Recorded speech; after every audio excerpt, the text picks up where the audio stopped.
സംസ്ഥാനത്ത് മഴ മുന്നറിയിപ്പിൽ മാറ്റം. വിവിധ ജില്ലകളിൽ ഇന്ന് രാവിലെ നിലനിന്നിരുന്നത് യെല്ലോ അലേർട്ടായിരുന്നു. എന്നാൽ ഇപ്പോൾ ഓറഞ്ച് അലേർട്ട് കൂടി കാലാവസ്ഥാ നിരീക്ഷണ കേന്ദ്രം പുറപ്പെടുവിച്ചിട്ടുണ്ട്. നമുക്ക് ഏതൊക്കെ ജില്ലകളിൽ എങ്ങനെയാണ് മഴ മുന്നറിയിപ്പ് എന്ന് വിശദമായി നോക്കാം മാപ്പിന്റെ സഹായത്തോടു കൂടി.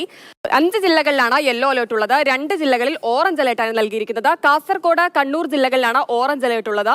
വയനാട്, കോഴിക്കോട്, പത്തനംതിട്ട, കൊല്ലം, തിരുവനന്തപുരം ജില്ലകളിൽ യെല്ലോ അലേർട്ടാണ്. ഓറഞ്ച് അലേർട്ടുള്ള ജില്ലകളിൽ തീവ്ര മഴയ്ക്ക് സാധ്യതയുണ്ട്. റെഡ് അലേർട്ടിന് സമാനമായ ജാഗ്രത തന്നെ പുലർത്തണം. ഇതോടൊപ്പം ജനങ്ങൾക്ക് ജാഗ്രതാ നിർദ്ദേശം കൂടി നൽകിയിട്ടുണ്ട്.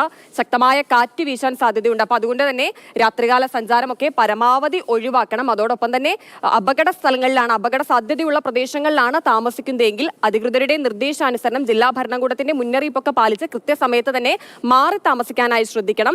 തീരദേശവാസികൾക്ക് കൂടി ജാഗ്രതാ നിർദ്ദേശം നൽകിയിട്ടുണ്ട്. അതോടൊപ്പം മത്സ്യബന്ധനത്തിന് പോകുന്നവർക്കും മുന്നറിയിപ്പുകൾ ബാധകമാണ്.